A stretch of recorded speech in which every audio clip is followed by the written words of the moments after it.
nous sommes en train de construire. Nous sommes vraiment en train de construire. Et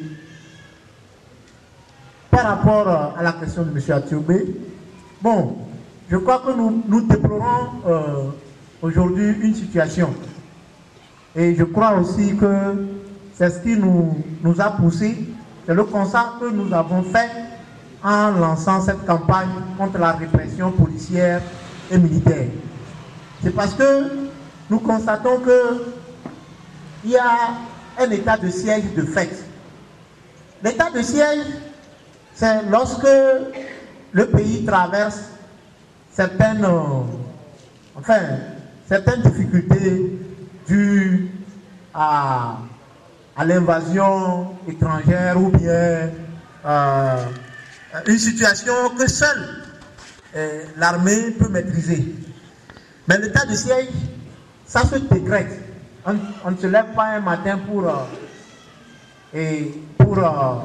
dire qu'il y a donc. C'est une décision qui est prise en conseil des ministres. C'est la Constitution qui le dit. Mais ce que nous vivons aujourd'hui, lorsque vous prenez le pays, nous voyons effectivement qu'il y a les forces de l'ordre, les militaires un peu partout. Et je crois que sur cette question, nous interpellons l'autorité et les pouvoirs publics, notamment le président de la République, le Premier ministre, les membres du gouvernement, l'Assemblée nationale, et je crois que c'est des questions que les députés doivent poser à l'Assemblée nationale. Ceux qui nous représentent à l'Assemblée nationale, ils doivent pouvoir poser cette question au président de l'Assemblée nationale. Puisqu'on n'a jamais décrété l'état de siège au Togo, comment se fait-il qu'à chaque coin de rue, on trouve des militaires? Donc nous sommes à un état de siège de fait. Et ce qui n'est pas bien. Cela est de nature à créer une certaine psychose dans la tête des citoyens. C'est-à-dire que les citoyens ont peur.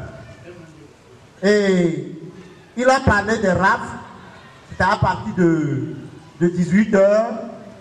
Si vous circulez au-delà de 18h, il n'y a pas de couvre-feu non plus, mais il y a des RAF. Bon, les RAF, par principe, c'est des pratiques sécuritaires pour essayer de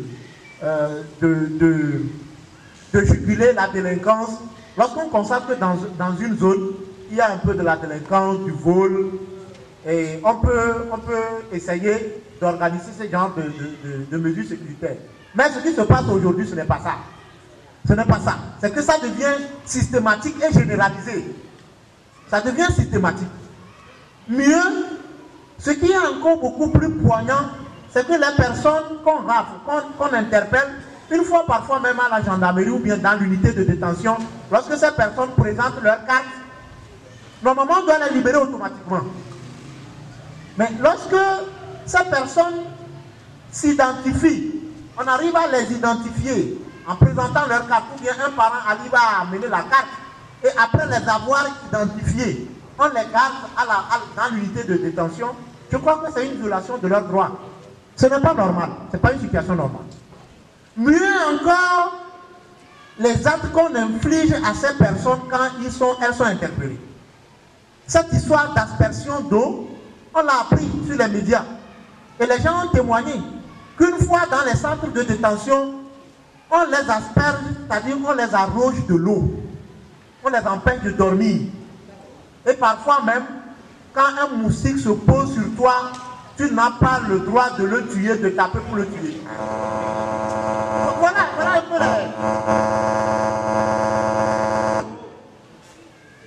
un peu les actes. Voilà un peu les actes qui ne sont pas en réalité, qui rentrent au fait dans tous les actes que nous avons cités, le fait d'asperger quelqu'un de l'eau, de l'empêcher de dormir, de faire des tambourinades, des cris, etc. Ce sont des actes de torture qui sont punis par la loi. Ce que je voudrais dire tout simplement aujourd'hui, c'est que nous sommes en train d'évoluer. L'homme de troupe ou l'agent de sécurité qui pose cet acte dans la nuit noire, quelque part, avec la personne devant, la gens peut penser que non, mais je le fais, personne ne me voit, et donc je peux le faire librement. Ah non, c'est faux. Nous avons vu des miliciens qui sont sortis aujourd'hui cagoulés. Ils n'ont jamais su que leurs images vont circuler sur les médias. Ils n'ont jamais su ça. Avec l'ère de l'informatique, les choses vont vite. Vous allez vous voir aux prises avec quelqu'un que vous êtes en train d'arroser d'eau, ça va vous surprendre. Donc en réalité, dès lors tout simplement, on se sensibilise. Dès lors que je ne peux pas accepter qu'on me fasse ce que je fais à autrui, je ne dois pas nécessairement le faire à autrui. Dès lors que je sais que l'acte que je suis en train de poser, c'est un mauvais acte, on ne peut pas le poser contre un être humain ou sur un être humain, je ne dois pas le faire. Je crois que c'est là la sensibilité, c'est la leçon que nous devons tirer. Si je le fais, en réalité, le plus grand juge, c'est quoi? Ce n'est pas le juge qui est au tribunal. Hein. Le plus grand juge, c'est Dieu, mais aussi c'est notre conscience. Lorsque notre conscience reprouve quelque chose, c'est qu'on ne doit pas le faire. Et je crois que nous avons interpellé, je pense, les députés qui à leur tour doivent interpeller le président de l'Assemblée nationale sur cette histoire de rafle, suivie de mauvais traitements. Je crois quand même que dans un pays où, parce que nous sommes en train de construire l'état de droit, le président de l'Assemblée nationale doit quand même se prononcer parce que c'est lui qui est le président de la représentation nationale. Pourquoi des citoyens sont interpellés et malgré qu'ils soient identifiés, on les garde et on les inflige des mauvais traitements? Il faut qu'on puisse le savoir. Pourquoi aujourd'hui, alors qu'on n'est pas en état de siège, qu'on puisse avoir des militaires partout? À Lomé et partout ailleurs, à Mango, à Bafilo, à Sokodé, partout. Donc il faut qu'on puisse être situé, sinon ce n'est pas normal. Alors, je crois que ce travail ou l'article que nous sommes en train de commenter, chacun de nous a peut-être une copie ou une disposition. Il faut qu'on en fasse une large diffusion. Nous avons des amis qui sont des forces de l'ordre, de sécurité. Discutons avec eux. Je crois que le camarade a fait une proposition. Discutons avec eux. On n'est pas tenu d'exécuter un ordre qui est manifestement illégal.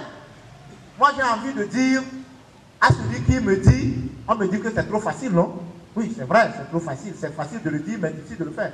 À celui qui me dit, d'aller commettre un acte que ma conscience reprouve, je dis, ok, si vous pensez que c'est facile, allez vous-même. Ah oui, c'est facile peut-être de le dire, c'est pourquoi vous avez dit. C'est ça, mais en réalité, c'est ça. Il faut un peu avoir le courage. Parce que sinon, les gens vont commettre des crimes par vous-même. Les gens vont commettre des crimes par vous-même. Vous aurez des mains souillées de sang, mais en réalité, vous n'aviez pas envie de le faire. Mais c'est ça. Vous réprimez, vous tirez à balles réelles, vous tuez, mais les gens tombent, c'est vous qui avez tiré. Mais c'est vous qui avez tué. Celui que vous pensez que vous faites pour le plaire, lui, il est quelque part. Donc moi, je crois que ça doit nous interpeller. On doit faire une large division de cette disposition parce que je pense que c'est une disposition constitutionnelle. Et nous tous, nous avons le droit de vulgariser, de diffuser cette disposition pour que, comme je l'ai dit, c'est contre personne. Nous sommes des humains. Et tout ce que nous devons faire doit émaner d'un être humain et doit respecter aussi l'être humain. Vous prenez quelqu'un, la personne a envie, la personne dans un centre de détention, la personne a envie d'aller uriner, dit je vais aller uriner, je vais aller faire mes besoins, vous refusez que la personne aille uriner. La personne a soif, veut aller boire, vous dites que non, la personne, vous ne devez pas boire. On le prive de l'eau, de la nourriture. Malade, je veux prendre mes médicaments parce que je suis hyper tendu. Non, vous ne devez pas prendre vos médicaments. Non, pourquoi? Donc moi je crois que c'est autant d'actes et je crois que on doit nous cultiver, on doit nous sensibiliser, nous nous complétons, on doit nous sensibiliser davantage. L'idéologie et la culture de l'armée togolaise, moi je pense que l'armée, moi je ne dirais pas que l'armée togolaise a une culture de répression, je dis non. Parce que si on dit comme ça, c'est comme si c'est une excuse. On ne doit pas excuser. Dès lors que vous savez que vous réprimez, c'est mauvais, ne réprimez pas. C'est clair, on est des humains.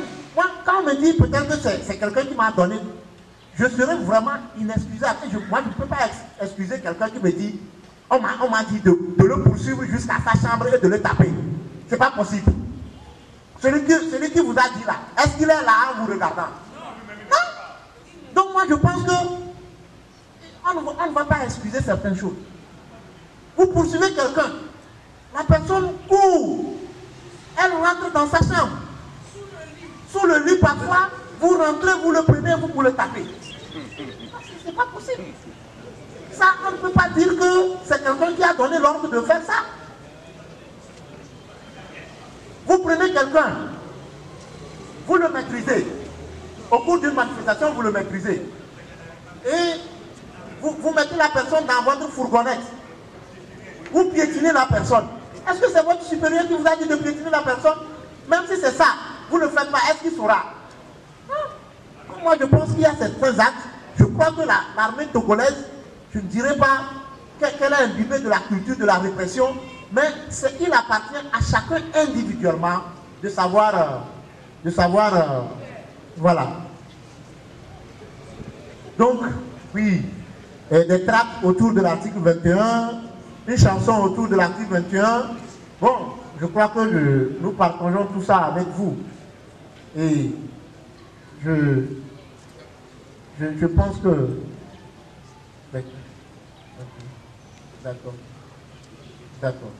Je vais terminer en disant que parfois tout le débat se fait autour du pouvoir politique.